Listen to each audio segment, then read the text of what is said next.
Captain, you in there? Captain? The crew's been getting restless. Those are some strange noises you're making in there. Now, Captain, come on. Please. Talk to me, won't you? I'm going to have to tell the crew something. They're half convinced that the legends are true. Now, I know you told me to put it out of my mind, but some of the men, they aren't so scientific-like. You know how superstitious the bosun gets when he's had a touch of the dew? And he's been telling stories again. Strange stories. About how he heard from so-and-so, who heard from their captain, who heard from one of the natives. No, you don't even have to say it, Captain. I know that if you were in your right state, you'd give me a box on the ear for talking such rot. But, Captain, you must yourself admit that he's more than a little convincing with the way he carries on, and with some of the things we've seen out here. And, Captain, that's why we need you. Why I need you to remind us of all that you said at the beginning of the voyage. You know what I mean, right? About how we ought to be in the habit of educating our minds and expanding our horizons. It weren't popular with the crew for sure, but I still believe in you, Captain.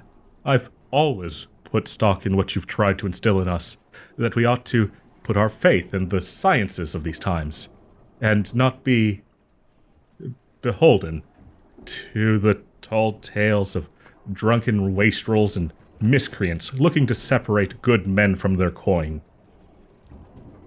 Captain, please, open the door, won't you? You've been locked away in your cabin since sunset. I tried to tell the men to turn in, but they won't hear it. They're scared, Captain. They've been working themselves up ever since we escaped that cursed isle. I know you've told me that I can't come to you with every little problem, that I've got to stand on my own 2 feet. And I've tried, Captain. I swear upon the 4 winds and the 7 seas, I've tried to remind them of all the times you've proven yourself. And I even tried to use your fine words and fancy turns of phrase. But I'm not you, Captain. Why won't you open the door? I'm scared. I'm scared too, Captain.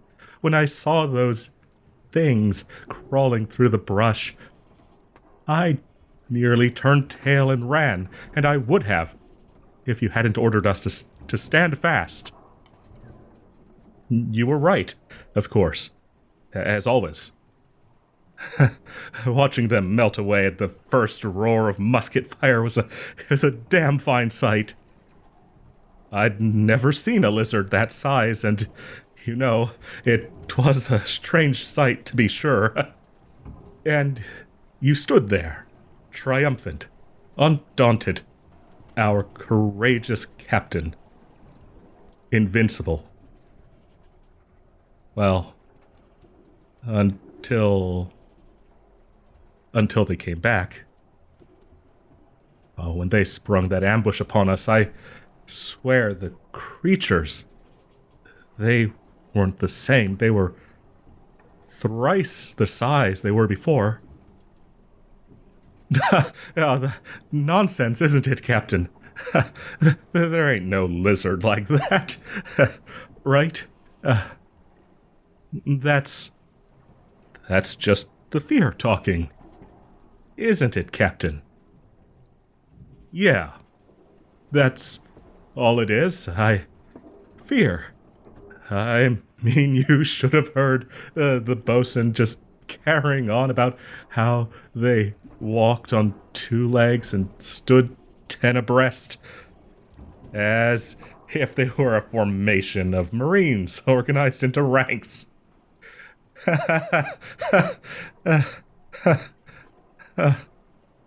It's madness, isn't it, Captain?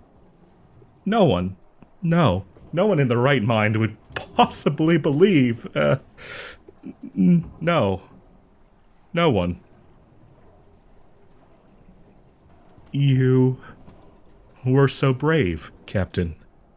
Even when half the crew broke ranks and ran fast for the safety of the ship. By the stars, I can still hear their screams echoing in my mind when the creatures finally caught them. But you kept slashing away at every one of the damnable beasts each time they drew near, and all the while shouting orders. If it weren't for you, none of us would have escaped with our lives. So damn them. Damn those ungrateful whoresons for their loose talk. When I saw that monstrosity sink its teeth into your shoulder, I feared all was lost. That is, until you returned the favor by driving that knife point straight into its eye. And that's why, Captain. Why I will never leave your side. You're the best captain that any man could ever ask for. And a damn sight better looking than most, if you'll pardon my saying so. The others, though. The others, they've begun to think strange things, strange thoughts. There's been talk. And forgive me, Captain, but there's been talk. There's this tale about lizards who walk like men. They say that they were once sailors who dared to venture upon the lands of the old gods, and for their hubris they were cursed. They say that the sailors were transformed into lizards so they would be forced to crawl upon their bellies, faces forever looking up at their betters, an eternal penance for their disrespect. And were that the end of it, I'd say no more of this fantastical tale. But the legend continues on. Some say that one of the gods took pity upon these wretched souls, and so granted them a small reprieve. That when the day turns to dusk, and the sunless skies cast veil of night over the blighted realm, the old gods, they sleep once more. And in that time the cursed may again stand as men do. And these lost souls, driven mad by their suffering, hunt. Their fangs, they say, are filled with a strange poison which condemns their victims to a fate worse than death. They... Oh, Captain, please, stop me from having to finish this terrible tale. Captain. They say that those bitten are transformed, cursed, to join the ranks of these foul creatures. But, Captain, such things, they aren't real, right? They can't be.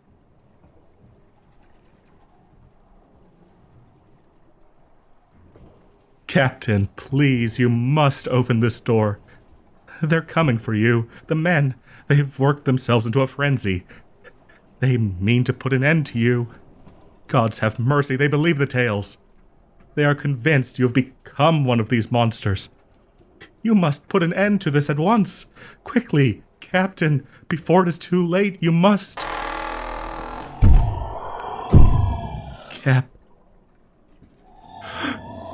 Captain. You. No. It can't be. Captain. Your eyes. You're still in there, aren't you? Go. You must swim for the shore. I'll stall them as long as I can.